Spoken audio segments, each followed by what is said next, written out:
YouTube, it's FireWizard23, and I'm here to do an interesting little video. I think it came up in one of my, um, one of my previous videos. I just came up as regular commentary where I discussed two main rivals in the anime series, Gary Oak and Seto Kaiba. And I wanted to do a little video here where I was going to discuss the pros and cons of both Gary and Seto, and which one turns out to be the better rival. Let's find out. Let's start with Gary. Here he is, Gary Oak from Pallet Town. Gary is the main rival antagonist from the Pokemon series. He debuts. Apparently, he's known as Blue Oak officially in the Pokemon series, in the Pokemon video game series. That's the first time I've ever heard of that when I started looking up information for this.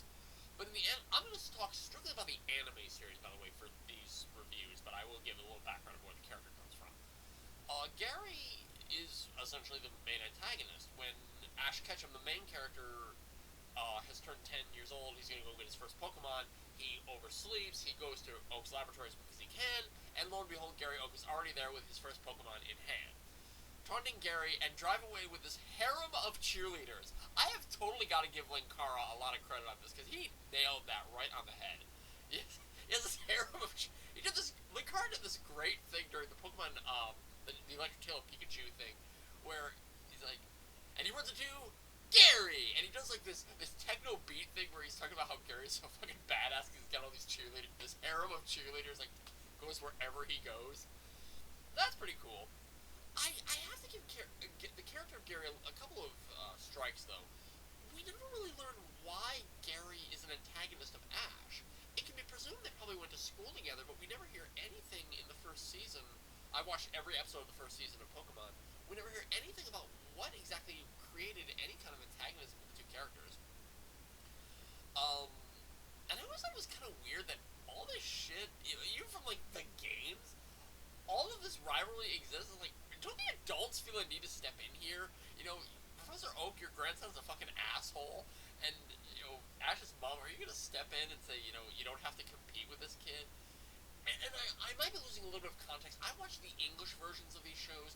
We might have lost a little bit of context from the Japanese translation, so I will give credit to that I might be losing just a little bit of the subtext that was lost in the translation over to North America. But in the entire first season, we never hear anything about why Gary is the way he is. We, a couple of times, see him interact with the main cast of characters, Ash, Misty, and Brock, but he never comes across as friendly. He's always kind of a jerk and a know-it-all, which is, you know, classic, you know, bad guy villain. There's two kinds of rivals. There's, like, the bad guy villain rival, and then there's, like, a healthy rival, like just someone you always compete against to try to be better than. And Gary, he's kind of a bad one. He's kind of a good one. But yeah, he's always kind of an ass. He drives away from the whole Diglett fiasco and doesn't even try to figure out why the hell things aren't working. He's like, bye, everybody! And just drives away in his car, which I don't know how... I guess, you know, being the Oak family, maybe they're just really, really rich and he can just get away with that crap. He ends up... He never fights Ash. In no time during Season 1 did he ever actually successfully fight Ash. Fight Ash at all. Apparently, later on, he did actually fight Ash's Pikachu with an electric type he had.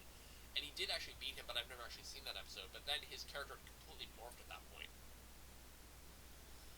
My biggest complaint about Gary is he's just fairly he's underdeveloped. He actually loses the Pokemon League champ in the Pokemon League earlier than Ash does. He loses in his 4th round. Ash is victorious in his 4th round. And then he just kind of leaves. And it's like we never even hear from Gary again. It's like, well, that's stupid. Like, wasn't we supposed to... There's no resolution with Ash at all. Like, you know, oh, that was kind of sad, but I'm going to be the better man and not... No, we never hear anything. We never hear a single word about how Ash feels about that or how Gary... Or at least I feel like it was very skimmed over for Ash's match. Oh, I need... 1 sec. This is a great way to do videos, huh?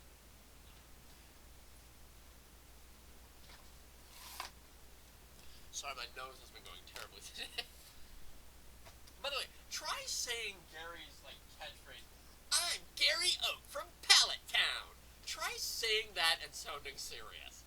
It's always struck me as just a really strange thing to say. Like, just, geez, you're not even that interesting.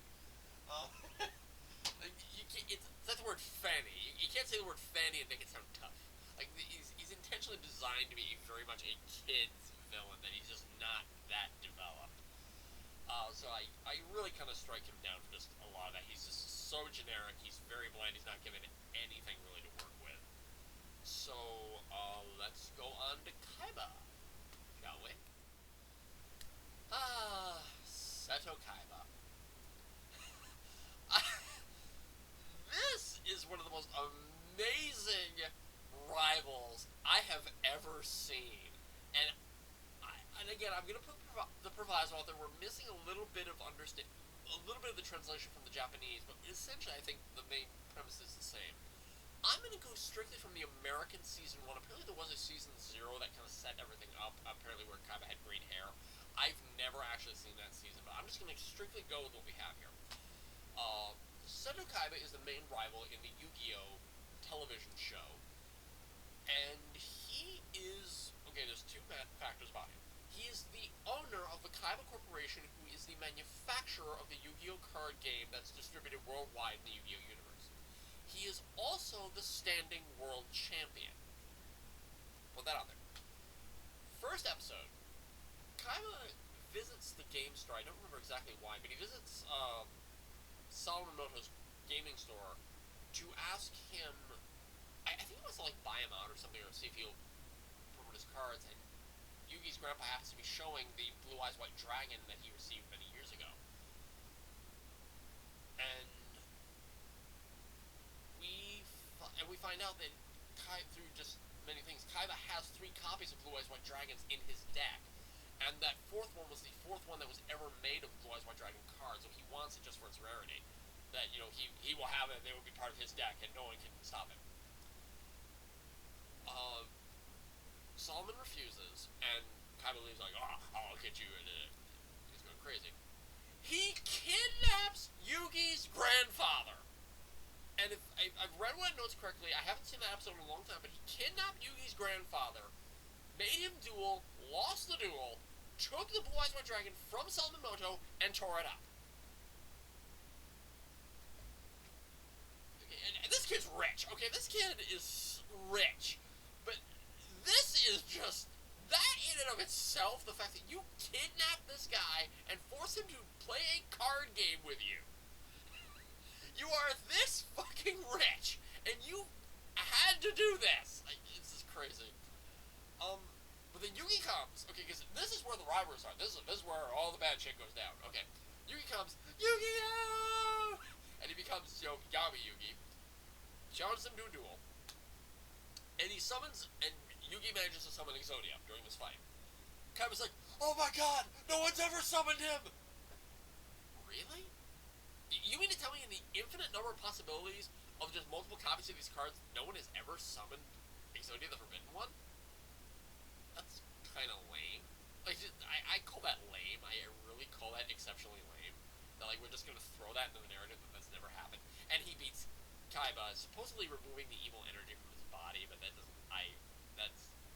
I don't think that was ever really paid off at any point. Though we saw the evil Kaiba later in Duelist Kingdom. And we learn that... Okay. This is what happened. Okay, so under duel, he lost against Yugi. Kaiba becomes... This is like the cornerstone of his rivalry character. He is obsessed with beating this kid that beat him in a private match because he is the declared world champion, and this one kid in an untelevised, unofficial match beat him. That is the entire rivalry right there. He just has to beat this kid because he beat him in a game of cards. Dude! You're the world champion! You have millions upon billions of dollars! You are the owner of the company that produces the most popular card game in the world! Why do you care about this 10-year-old kid? And I know the show kind of goes for, it was destiny that they were going to fight, it's the Pharaoh and this wizard who wanted to take the Pharaoh's power, and that's how it is. That doesn't explain this batshit insane obsession this guy has. And even when he puts on this entire Duelist Kingdom, the Battle City tournament. He did the entire Battle City tournament with the express purpose of fighting Yugi, beating him, and taking his Egyptian god card, of getting the Egyptian god cards. That is how obsessed this kid is. It's a fucking card game, you idiot. And you have millions of dollars. Like, if you hate the kid so much, if you hate Yugi so much, you cannot tell me you do not have the money to just go out, find a hitman, and have the kid shot. You can't. I don't get it. You care so much about this one kid. It's not worth your time. I mean, and I know there are people who become obsessed about stupid little things and just cannot get off them. I know that. But, oh my God, what is wrong with you? It's just mind-blowing. He risks people's lives for his own obsession. Bakura is almost dying on his blimp, and he refuses to land it to get medical attention. It is, I don't get it. Right? This guy has a problem. I mean, you have a serious problem. You have all this money, and why do you care so much about a 10-year-old kid? Because he beat you at a game of fucking cards? Really? Is this how Magic the Gathering finals go in the national tournaments? Do people really get this nasty about it? Oh, you motherfucker, I'm gonna mess your shit up? Like, really? I will give credit that Kaiba is at least a much more dynamic rival than Gary is. Kaiba, we do show that he has a lot of love for Mokuba, that he cares a lot about him, so much to the point that he gets his soul actually captured by Pegasus during the whole Duelist Kingdom saga. I should do a video about Pegasus, because Pegasus is actually pretty interesting as well. But Kaiba just does not... He's a guy who understands what he's capable of almost to a fault, because he's also not aware of what he's not capable of. When all this magical Egyptian shit is happening, and Ishizu is like, oh, you are part of this great destiny, Kaiba, and you must duel the pharaoh, and you must conquer, but you will lose, and you will do this, and the Millennium Rod is yours, and like, just not grasping it. I mean, it's like all this magical shit, this the evil Merrick is going on, and Yami Bakura is going on, and these Millennium items are everywhere. I mean, you can't tell me with how smart this guy is. It does not occur to him at some point that some of this shit is actually happening. You got sucked into a card! You got sucked into a card and had your soul removed from your body by Maximilian Pegasus. Are you not aware of the fact that all this shit is real? Like, that you are part of something big here? No! It doesn't occur to him at all! He's the better villain from Gary, but he's just fucking insane. An insane obsession. Oh, I'm almost throwing my voice out here, but it's just... I don't get you, dude. I just do not get him at all. I got nothing. Take care, everybody.